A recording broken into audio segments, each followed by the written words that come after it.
so the topic is autism this week. I have done that topic before, but it is, I think, a good one to start. And it is actually a course that I'm running for teaching assistants as well. I'm doing autism awareness for teaching assistants, and I think that's really important, because a lot of the time the staff that are most involved with children with autism are the teaching assistants, and although a teacher obviously needs to know about special needs and autism, it's vital that the teaching assistants know, and you can't convey that. I know as a teacher you don't have the time to export all your knowledge to the teaching assistant. You have enough time to just quickly say what you don't want to get done in that day. So it is really important that teaching assistants get that training, and can understand, what's good how an autistic child thinks, what their needs are, how they are all individuals. So you need to work out what sensory needs that child has, what things work for them, and places to go to get support, to get visual timetables and make things that are suitable for your child. Because again, as I say, it's not a one-size-fits-all approach. It is for individual need, and that's the same as a teacher. As a teacher, you should be planning your lessons for individual needs, and that's difficult when you've got 30 odd children in the class, and being able to know everything about every child. So if the teaching assistant is fully aware of what that child needs, it does help the teacher, it helps the child get the best from the lesson, and it also helps the parents if they understand and have that close relationship with a teaching assistant. So that's what I'm going to be doing. I think it's 27th of March I'm doing a course, and if you're interested in talking to me about the needs in your school or even in businesses, I've had approaches from various businesses wanting mental health training, and I can offer that as well, obviously. So contact me if you need to know more.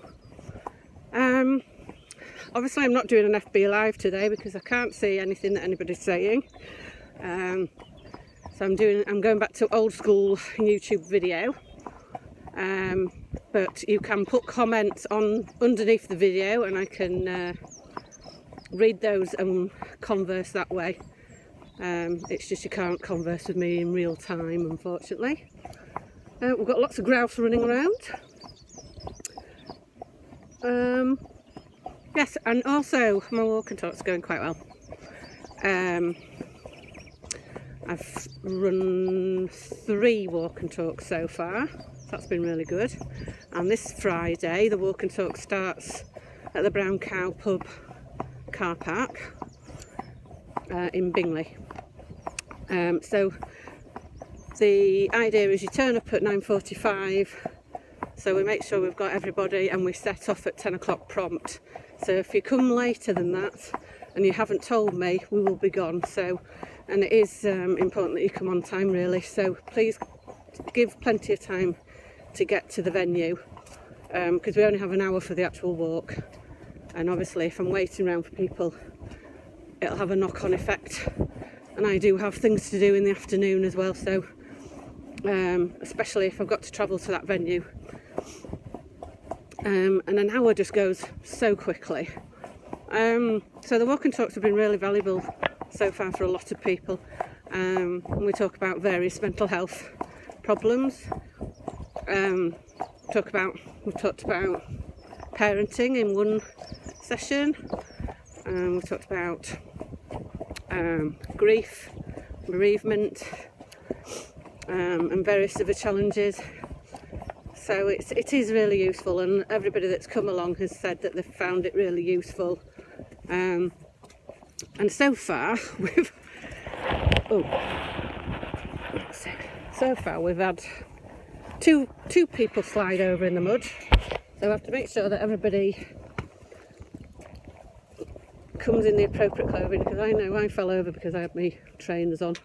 That was silly of me. But yeah, we didn't lose anyone last week, so that's good.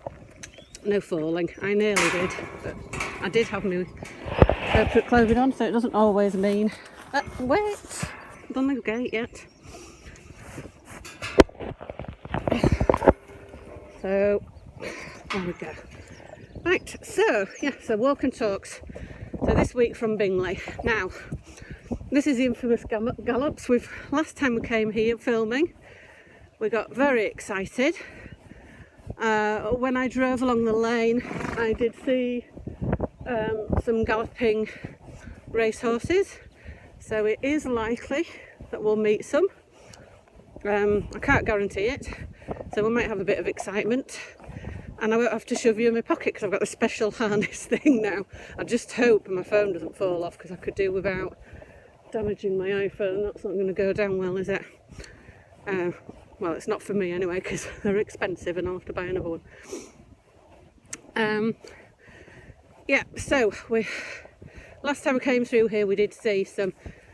Right, this grouse is going to go now.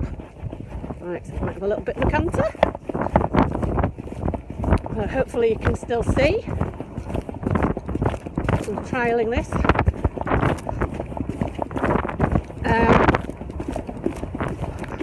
Just keep checking to see my phone's not falling off. I'm very nervous. Yes, I have been looking into head cams, and I know a friend of mine who rides for the Smiths is wanting to get a head cam.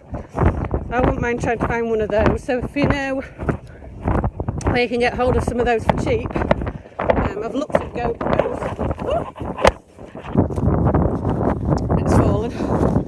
I've looked at GoPros and they are a lot of money, so I've decided against that.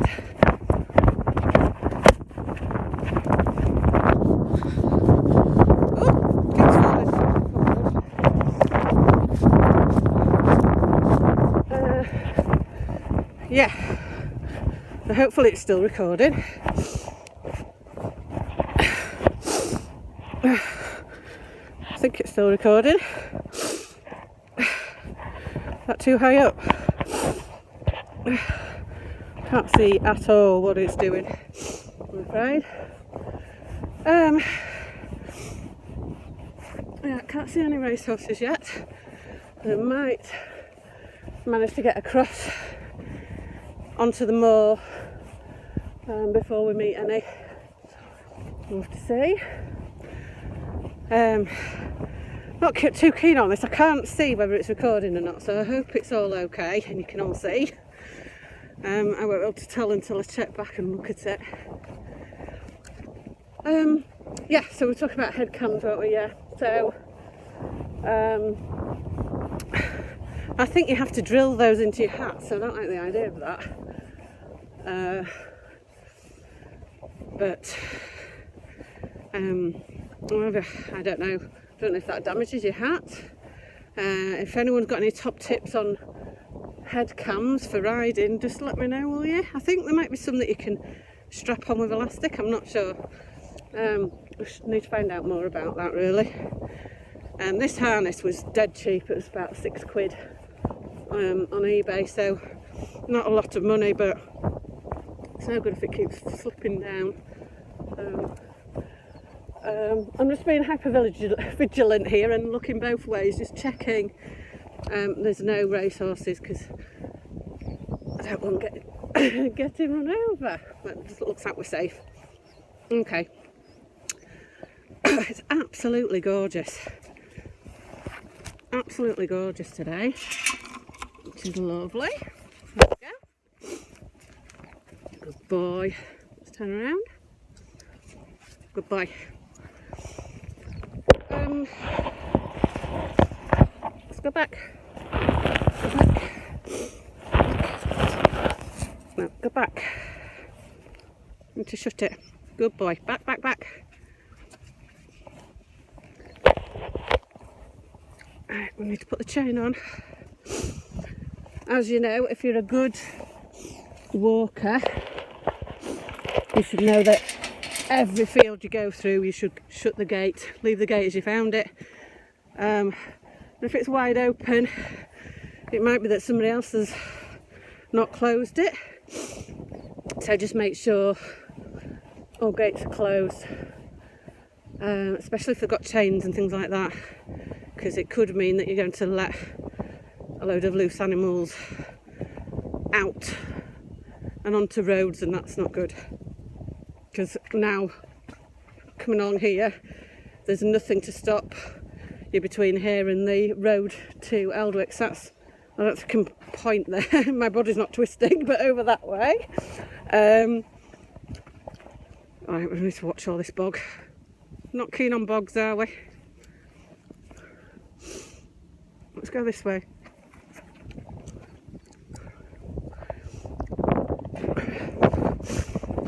Is it better that way? So it's horrible, this.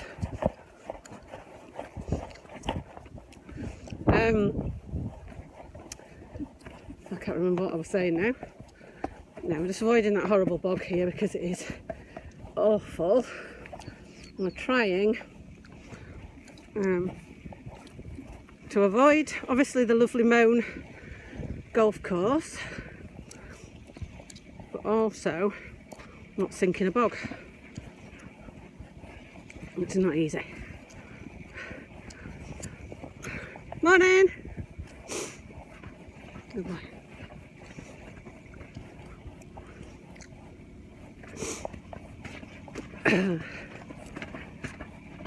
Yeah, so what were we saying? So now it's all giddy because there's a little mini tractor over there. That's scary. So, gosh, yeah, it's lovely to be out. Just haven't been out on the Neddy for such a long time. So it's absolutely gorgeous to be out, but also to be out and it's not grey. I was talking to somebody about this the other day. It just feels like it's been grey and cloudy and foggy and just greyness forever. And then you get one day of sunshine and then it's horrible again.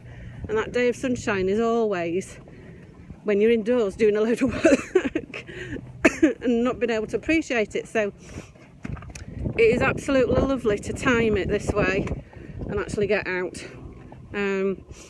Yeah, last week was quite a busy week because I've started doing bank work at Haven, and on Tuesday I was called in to do some bank work, so I couldn't ride last Tuesday.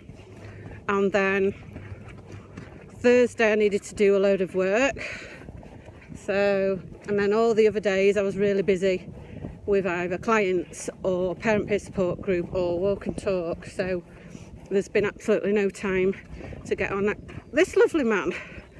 And then when I wanted to ride, the day that I had free to ride the week before, it was Storm Doris, so it's just not happened. So I'm really glad to be out again. And we've been talking about the walk and talk, so I've been going really well. So I've actually written down some more dates going into May, to the end of May. I think it's 19th of May, so there's walk and talk planned right the way through.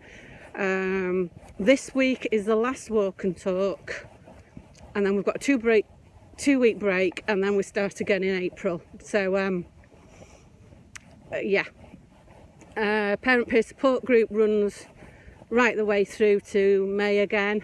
I think it's May, the dates I've got written down. But I've been putting those up on Twitter and on Facebook and on my website, and I've made some posters to put in shop windows. So if you have somewhere that you could put these posters, let me know and I can send you some, or call in and drop them in. Just let me know about it. I don't know if I've got anything else to say. Can't think of anything. No, I think I might pause there and can do another one in a bit.